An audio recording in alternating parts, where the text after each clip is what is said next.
Okay, so we're going to repair the pointing then.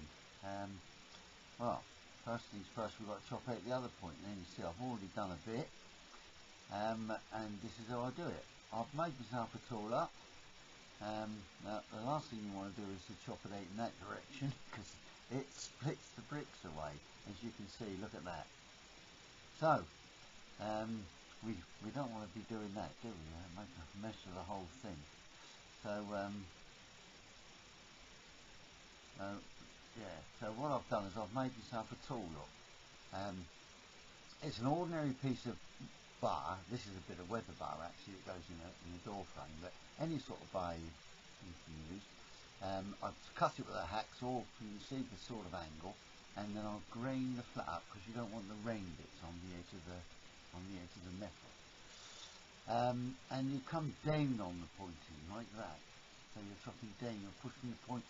You're not pushing the point into the bricks. You're knocking it away, so to speak. So there you go. Look, you can see that it's just chipping it off all the time, like so. There, and then just scrape it out. The bricks were laid in a lime mortar. It's very soft. You might be lucky enough to have one of these saws. You can actually buy it, a saw, a hard point saw for doing that. This one I made. That's a different video. You can have a look at that. Or my son made one. Has got one on his site as well. Or you can buy one of these here things, and you can set the pin to the depth that you want. If you're going to repoint and it's this kind of pointing, I like to go in about, I don't know, 2 centimetres, just a little bit under an inch, so that you know that you're making a good, a good filling, so to speak. So there we go. That's all done. But it looks like I've got some broken bricks there as well. People delivering things and taking ladders in and out and so on. You end up with broken bricks. So we've got to repair them. To do so, we need some brick dust. So find yourself a brick that's matching. That's always a difficult thing. I don't think this actually matches quite there, but given time, it'll blend in. Crush it all up as fine as you can. As you can see, I'm rubbing it as well with the lump hammer. You might not be lucky enough to get a piece of RSJ like I've got there, but anything you do, a paving slab or something, or even another brick under that. So crush it up really fine, like so. There we go. We've only got a couple of smaller repairs to do, so we don't want that much. And try and not take out the biggie lumps. Not that it matters much, because you can have a little bit of texture on your bricks anyway, and it all fits in. So there we go. We've got enough brick dust there. Now, the next thing is we need some primer. So we mix a bit of PVA glue with a bit of cement and some water. It doesn't matter how you mix it, I mean, alright. So you can put your water in, you can add your cement to the water, you can add the glue to the water, you can add them up, whatever. In this case, of course, I'm doing it like this purely because I've only got two or three little patches to do. That, and I can control the viscosity, now there's a big word, by adding the water to it. Now that's it, give it a good old mix. And then what we need then is a little paintbrush just to paint it onto the bricks. But before we paint it on the bricks, we need to mix the brick dust. A little bit of water in our tray again. As you can see, I've already mixed some, so this is the second lot I'm going to do. There we go, a bit of PVA glue. I've got here a waterproof PVA, and there's lots on the market. Now give that a good old mix up. As I say, there are lots of different types of PVAs, but there are some waterproof ones, and they're the better ones to use. There we go. I always say there we go, don't we? Add a bit of cement. We get a good old mix up. Then the brick dust. You're trying to mix something that is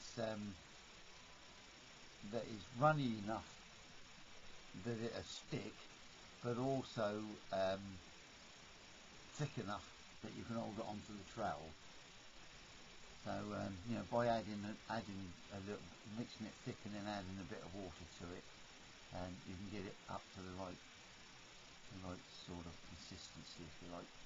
The whole thing depends on what sort of breaks in the brick you've got, whether they're big holes, little holes, or just little cracks.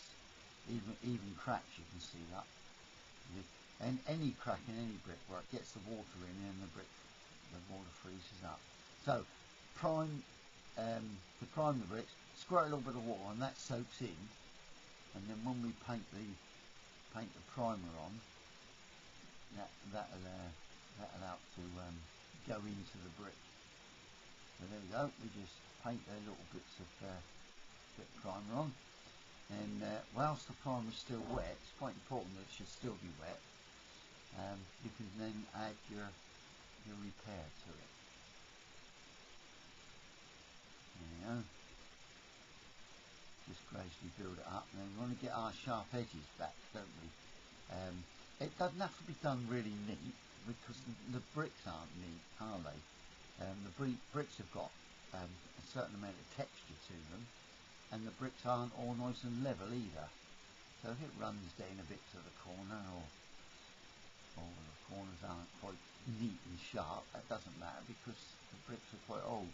This is a 1935 house, and they were built all in a hurry.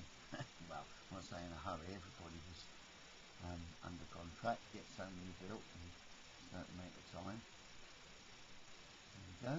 Now that should do that.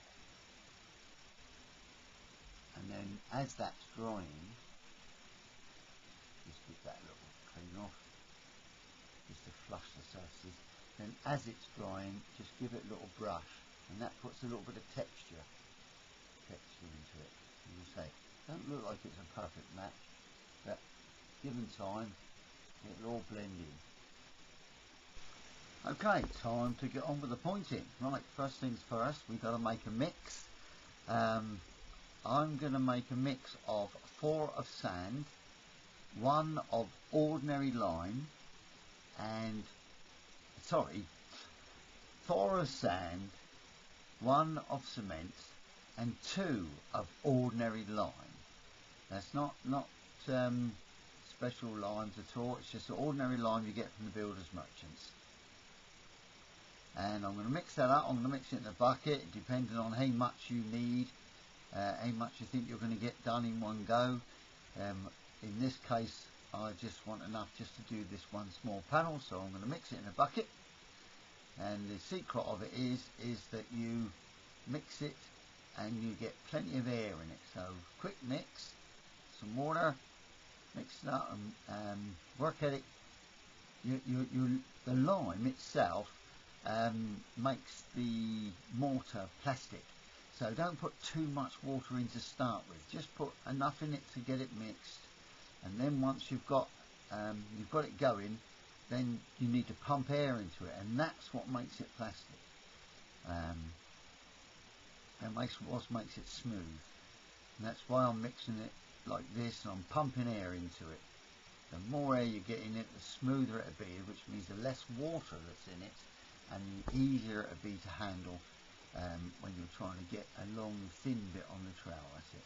Like, whack it back in that bucket, and I'll give it a few taps around to get a bit more air into it, and then I'll obviously, because it's in the bucket, I can transport it to where I'm using it. Get some more air in there, give it a whack. So that's a 4, 2 and 1 mix I've got there, or a 4, 1 and 2 mix. That's it. Yes, mate. Right, we're ready to go.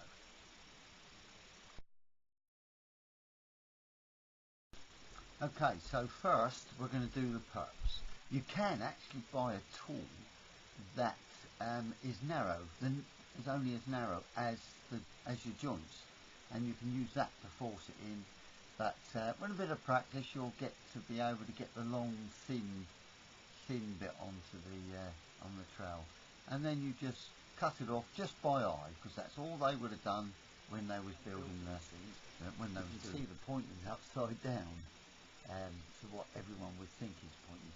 Now I'm doing this. This is not a way a bricklayer would do it, and I'm suggesting if you're DIY and you haven't got the skill that bricklayers got when you can take out trowelfuls, then this I'm suggesting is the best way to do it. It saves you getting any pug on the bottom brick, the lower brick, and you're pressing it in. You're not pressing on the face of the upper brick either. You're just pressing against the edge, and that will stop it from smudging. And this is the way they would have done it right back in 1935. And the way I know that is because one of the bricklayers, who then was an apprentice, actually worked for me, and that's the way he does it. There we go. So you see, it's not as neat as a skilled bricklayer would do, but that is how it would have been done in 1935, and that's what I'm trying to do. I'm trying to preserve the look of the building. There we go. Now, once more, you can give that a brush over. There we go. But after it's kind of dry, not the next day, but after just about an hour or so, when most of the moisture's been drawn out, you just give it a brush, and that's the job done there. As I say, not as neat as a skilled bricklayer would do, but given time, that'll look just like the original, and it's all your own work.